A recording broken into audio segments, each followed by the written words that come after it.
Hello and welcome to Rise of the Data Cloud. Today's episode features an interview with Anita Lynch, Vice President of Data Governance at Disney Streaming. Anita has a very impressive background, having held leadership positions at some of tech's biggest companies, including Apple, Yahoo, and Amazon. On this episode, Anita talks about the importance of first-party data, the nuances of data governance and privacy, how to prioritize data, and much more. So please enjoy this interview between Anita Lynch and your host, Steve Ham. Anita, it's great to have you on the podcast today. It's so great to be here, Steve. And it's been a while since I've seen you in person. So I'm thrilled actually to hear your voice and connect with you this way. Yeah, I think it was a year and a half ago. It seems 5 years. It's been a crazy time here. It has. It's such an eventful year. Yeah. So let's talk about Disney and your industry. Disney is going through a rapid transformation in this era of streaming media and entertainment services. So how is streaming changing the way the company gathers and integrates data and how it governs those activities? Absolutely. So at the heart of Disney's transformation is truly wanting to understand our direct-to-consumer relationships, and in particular, customers' viewing preferences when it comes to our content on Hulu and on Disney+. We have a very strong focus now on first-party data, and in particular, in my role for data governance, the protection of that first-party data. So, really are striving to understand how we can potentially improve our relationships with our customers by understanding their interaction with the Disney streaming products. And by gleaning those customer insights, we also want to respect and be careful about the preferences, their consumer preferences that they've shared with us. So governance helps us to centralize that capability and also helps us to mobilize the customer lifetime value that we create through those direct-to-consumer relationships. I know that data governance is a really important issue for a lot of the companies that we've talked to on the podcast, but this is the first one where we've really taken it on kind of straight. So it would be great if you would help by what's your best definition of data governance? Sure. Our definition of governance has actually evolved a little bit. So in my current role, which includes for Disney streaming, all of Disney Plus, ESPN Plus, and Hulu, we now define data governance as being inclusive of 4 key capabilities: data quality, which includes everything from data catalog and thinking about lineage to the way that orchestration and pipelines are built and the end-to-end kind of quality assurance in our systems. The second thing is data privacy. So that is compliance focused and basically deals with internal and external regulations around sensitive data sets that we may have access to, as well as the consumer preferences that dictate how we use it. Data security, and in particular, how data is encrypted, anonymized, I think to the way that we think about the value proposition for Disney streaming and direct-to-consumer at Disney. And this really involves the secure transport and use of data across business lines and partners. I love your definition of data governance. I think it's nice and crisp and complete. Why is data governance so important in this era of streaming media and entertainment services? And here I'm talking not just about Disney, but like the whole industry and really beyond. Yeah, absolutely. Disney really thinks about data governance in terms of the 4 capabilities that I talked about. The reason why we have data governance as a standalone function, and this is a trend that I'm starting to see more and more across the industry, is because data really does inform every major decision that we make in our business. And thinking about our ability to instrument so much of the consumer and customer behavior that happens as more and more of the media world goes to streaming, and as more and more of all of the ways that different industries are leveraging data, starts to increase the amount of data that they're collecting, instrumenting and collecting and storing in the cloud. The ability to govern that data and to know what data is going to actually be useful in making decisions is key. Modernizing the tech stack for data overall is part of the way that we ensure that we can scale. And Snowflake has definitely been a key part of that. But we aim to use all of the information that's available to us across all the different systems, operating or analytics based, and really want to maximize our ability to understand and create real commercial impact with that information. It's interesting. I'm thinking back in kind of the history of business. There's a famous quote. I think it's something like, half of the money you spend on marketing and advertising is wasted. You just don't know which half. It seems to me that we're at a moment where it no longer has to be true, that this is really a transformational moment in communications and marketing and all that kind of stuff. Do you agree with that, or am I going a little wacky here? I do agree with it. I am familiar with that, although I don't know who originally said it or where it came from, but it's always made me chuckle. I think it's not just a marketing issue. I think all data that is collected is not necessarily created equal. And it's sometimes hard to know, especially if you're looking into the world of machine learning and artificial intelligence. When you're trying to label data, it's really hard to know where the most valuable data is going to live at the outset. And so even though it's relatively cheap to keep all this data, it doesn't necessarily mean that it's going to be equally beneficial to keep all of the data. So it's something I think about a lot with my team. Yeah. Hey, let's talk about your role and also the arc of your career. If I'm correct, I think you started off as an engineer, but if you could tell us where you came from and how you got to data governance, I think that'd be pretty cool. Yeah, absolutely. I did start out as a developer in startups in the late 90s, the tech boom 1.0, if you will, when all of Silicon Valley was just completely lit up with funding for pretty much every and any business model under the sun. I had a ton of fun building web applications at that time in the sort of early stages of the internet. And when I finally realized that it's not just about the technology, it's also about the business model and the customer problems that you're solving, that's when I decided to go to business school. So I got my MBA and then came back to technology after working as a management consultant, actually at Bain for a while, came back to technology doing kind of hybrid biz tech roles until the cloud really came along and transformed the way that we do business at the enterprise level. And so from there, I worked at iTunes at Apple. I also did some work for Yahoo and led a data team at Amazon, and then came to Disney initially through the Disney ABC television group side, and found my way to Disney streaming because it just made sense. Most of my career had been spent on building out and helping to launch new businesses as part of large scale enterprises and growing them very quickly. And that was the digital transformation that Disney leadership was targeting at the time that I joined. And so I was just thrilled to be able to participate in it. Yeah. And then data governance. Sorry, you asked. Yeah. So data governance. To that?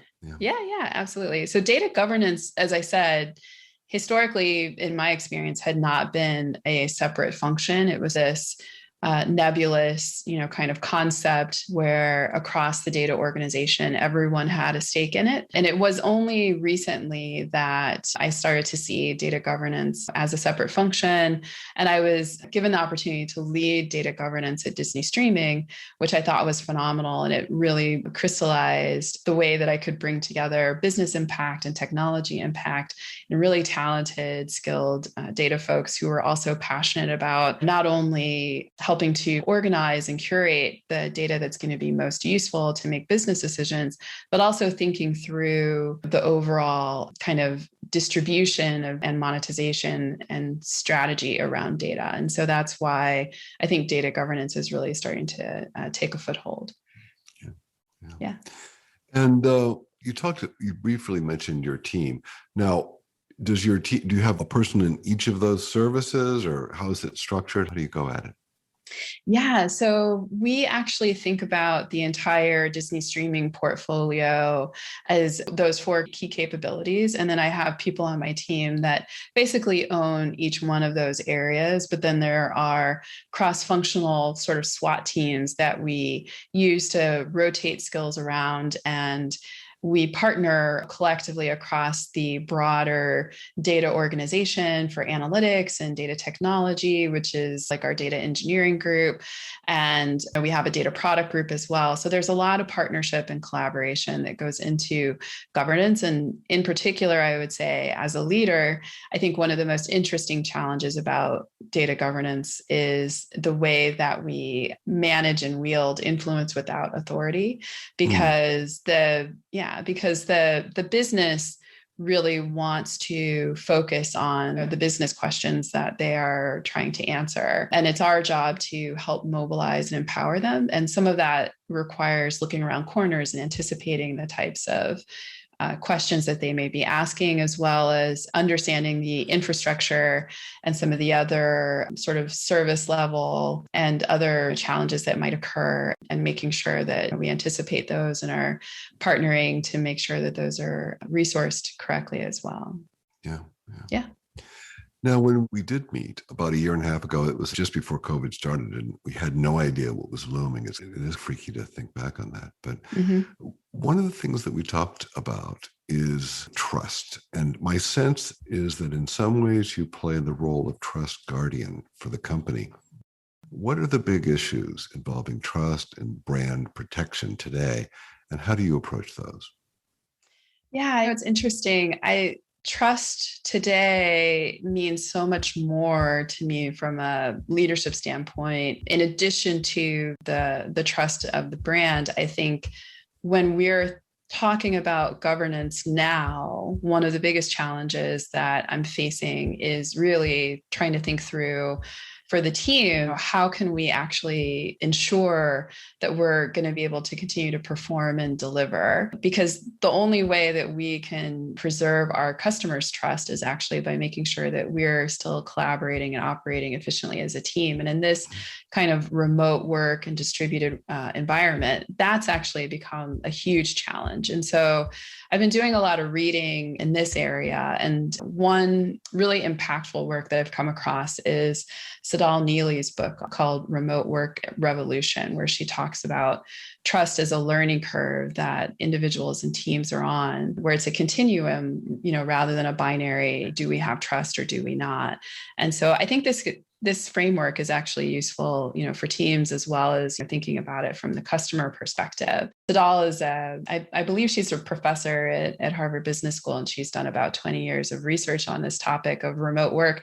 And it came out in this book at the perfect time for COVID. It's taught me about different types of trust that teams need to develop. She refers to them as being cognitive and emotional, but really it's just your ability to look at someone's background and know who they are professionally and partner with them for the sake of getting work done, versus the more human way that we develop emotional trust, which is over a series of repeated interactions and behaviors. But that becomes so much more difficult during this distributed work environment. And so teams need both to function. And so as a leader, thinking through how we create in the products that we are building for data internally, as well as customer facing products, and then thinking about the different levers that are available to build trust continually as things continue to evolve in our products. That's really where I spend the bulk of my time as a leader right now. Yeah.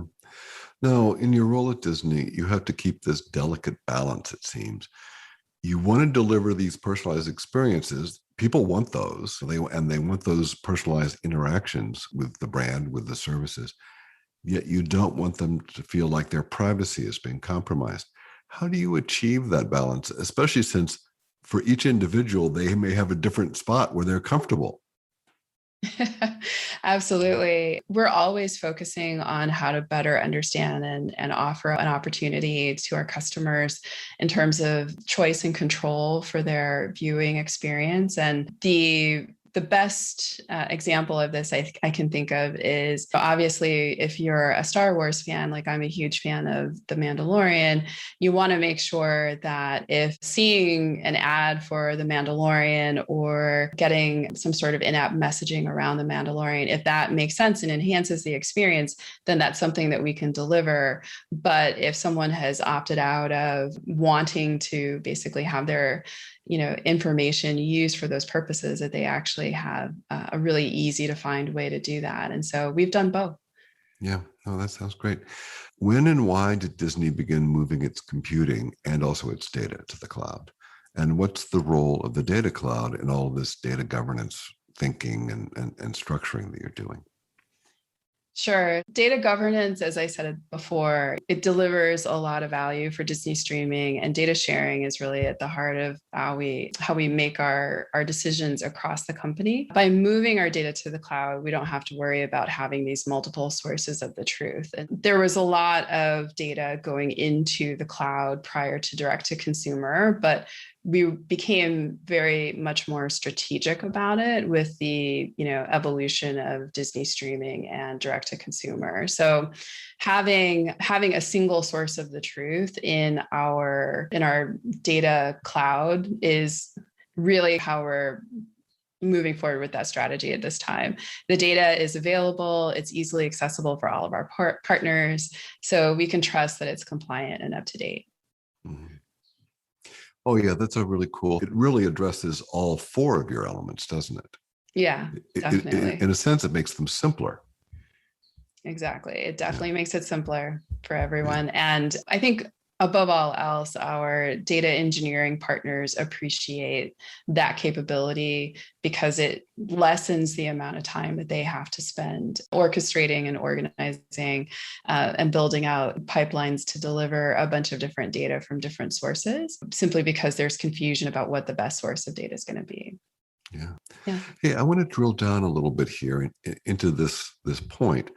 Can you give us a couple of examples of how you're using the data cloud to govern the use of data, and what kind of results are you getting?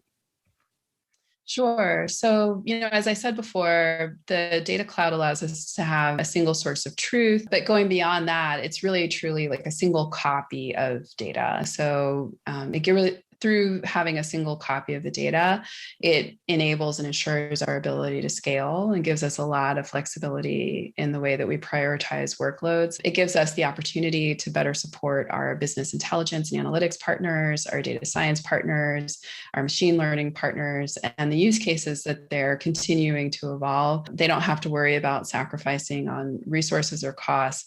We were able to really think about the design and customize methods to enable easy data sharing in the cloud using data clean rooms and data discovery that ensures data is able to be found and easily understood. We have a data catalog that we're using. And then obviously our partner data management for collaboration outside of our team across the company is also super important. And we have to think about, as I said, the ways that consumer preferences factor into that. And it's really been a useful mechanism for that as well.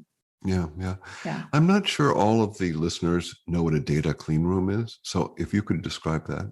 Sure. Yeah. Data clean room sounds really fancy, but really it's just leveraging secure data sharing with a custom function on top that can take a parameterized query and evaluate the results of that query without actually just directly delivering the result. It evaluates them and just determines how and whether and when to actually provide the results so that re-identification or de-anonymization doesn't become an issue in use cases where it's really important. We try to keep our data, as I said, as mobile as possible, but there are scenarios when we have to make sure that we have some restrictions in place. And so that's what data clean rooms enable. Yeah.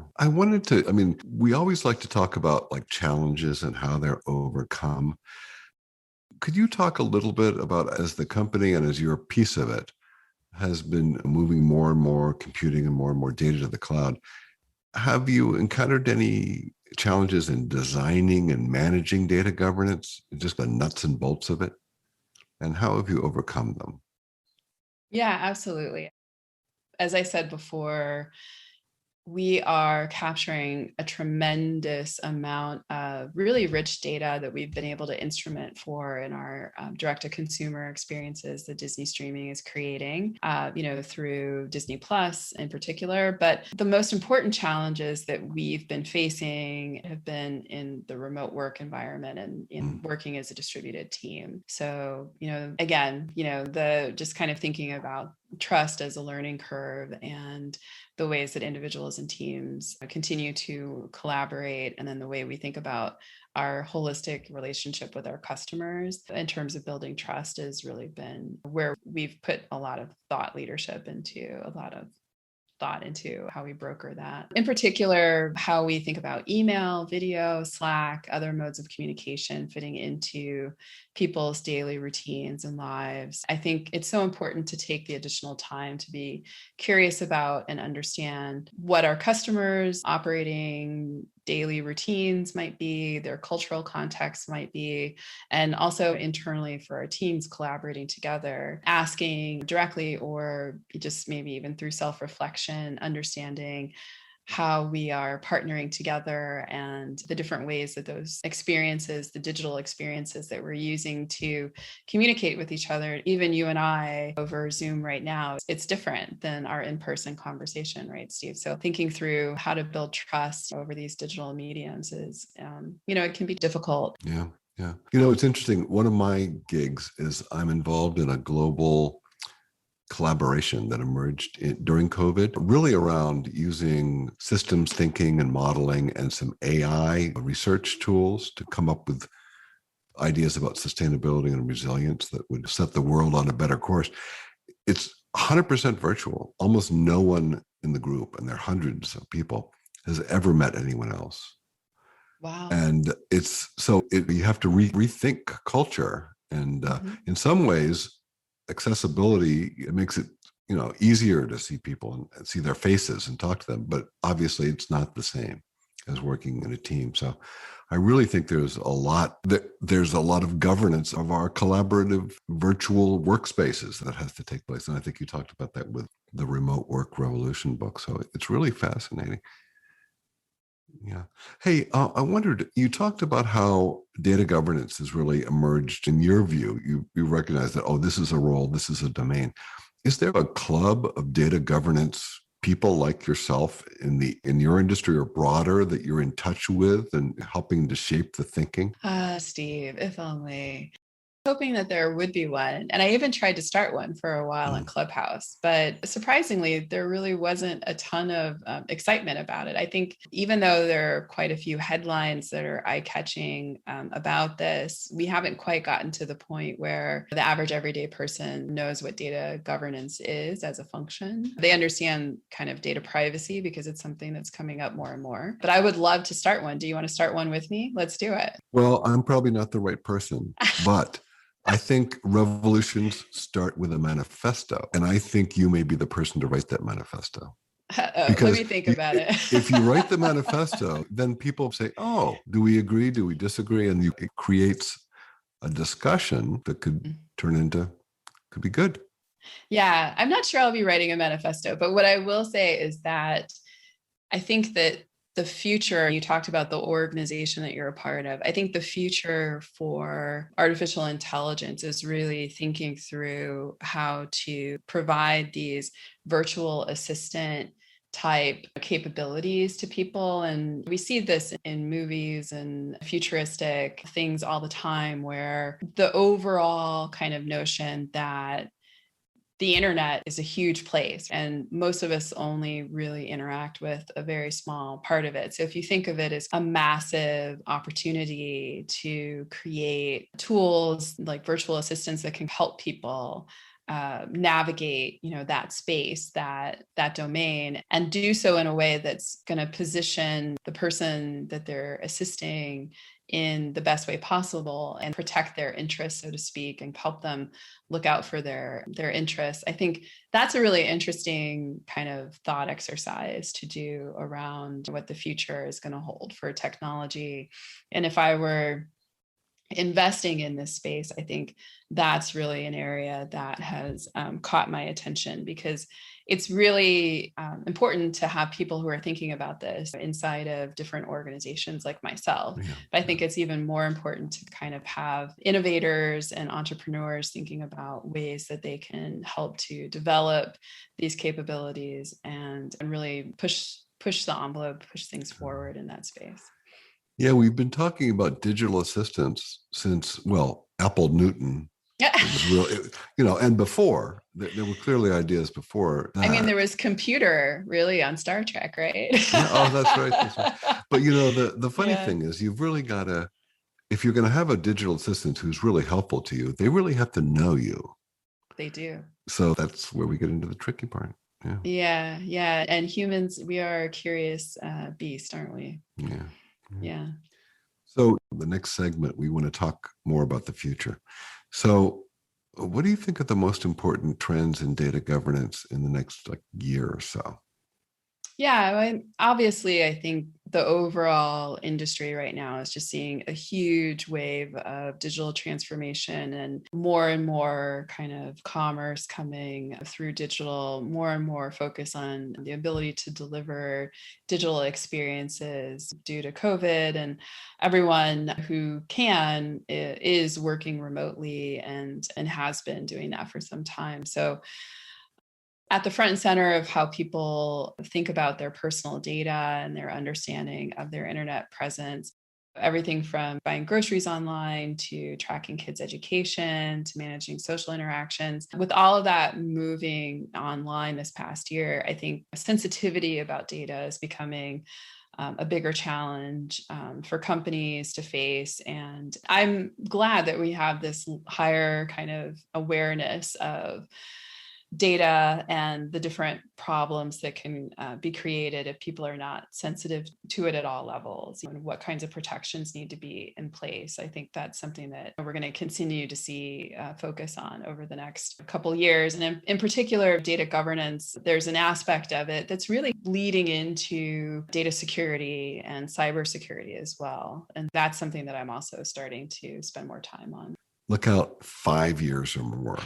How do you see the data cloud and data governance impacting business and society? That's interesting. I spend some time talking about this with my friends occasionally. And I think that, as I said before, artificial intelligence is really something that needs to be taken from the realm of what's possible to the realm of what's absolutely necessary in order to just do business. I think there's also this notion that, as we said before, digital assistants really need to have a comprehensive understanding of who we are as people in order to assist us. And there's this nefarious element, because science fiction has done things with that notion that I think make some people afraid of data. But forecasting individual behavior is something that's happening whether we like it or not. So we have to start being more proactive about thinking through ways that can become a positive, as opposed to some of the more reactive approaches that I think have been taken most recently.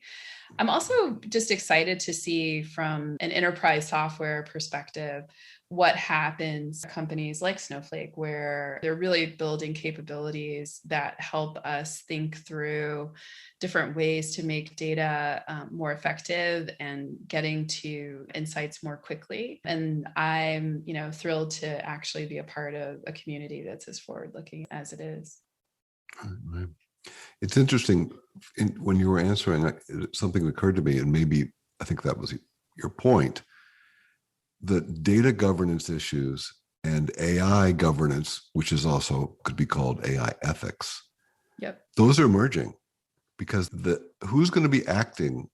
Who's the actor on the data? In the future, it's more and more these AI agents. And we have to govern them. And the field that you're in seems to me is one of the most important fields in computing and in society. And so you got to write that manifesto. There we are again. You brought it full circle. Thanks, Steve. I love it. Yeah, awesome. I'm going to stop now. I'm not going to badger you anymore. For your information, there's a lot more to ogres than people think. Really need to dig deep and get to know the real you. In them real up close and personal. Now we've come to the end, and at the end we often ask these kind of personal fun questions. We'd like to go out on a lighter note. Okay. And so the question is, here you are at Disney with all these wonderful streaming services and all these great stories. So how do you use streaming services in your own life? You mentioned Mandalorian before, and I think I've read in some of the articles that you really like it. So if you could, what do you watch and how do you consume the stuff personally? So I've been a lifelong Star Wars fan. So The Mandalorian actually brought back to me some of the pieces of my childhood that I had started to almost forget about, because for me, those movies, came out when I was a very young kid, and different parts of the story brought to life in The Mandalorian, and the way that it unveiled each Friday night, episode after episode, was just really, it was amazing to me. It was a very kind of emotional, actual connection for me. But lately I've been watching more of the Marvel Cinematic Universe. Like I really got into WandaVision in particular. I started watching it every Friday night and rolled right into The Falcon and the Winter Soldier. But I'm actually extremely excited to watch Loki. It should be premiering in a few weeks. Well, it's funny. I mean, I guess this has been true for a long time, but whenever I meet people these days, we get out now, we talk to each other face to face, but we're always asking her, what are you watching? Everybody wants to know, what are you watching streaming? What series are you watching? And there's real passion about it. And I think in terms of quality, there's tremendous quantity, but in terms of quality, I can't think of a time when television, or as we experience television now, wherever, through any device, anywhere, has been as, the quality's been as good. It's really, you'd think when it splinters like this, there wouldn't be enough resources for quality, but there clearly is, and it's cool. I'm thrilled to hear you say that, and I hope that Disney Plus has contributed to raising that quality bar overall. I like to think that it did.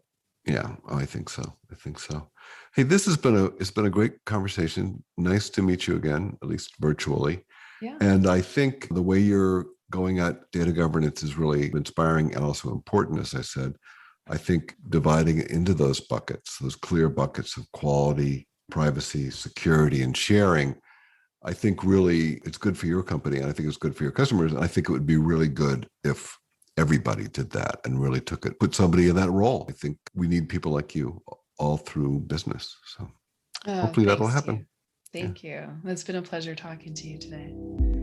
This episode is brought to you by Snowflake, the data cloud company. Inside the data cloud, organizations unite their siloed data, discover and securely share data, and execute diverse analytic workloads across multiple clouds.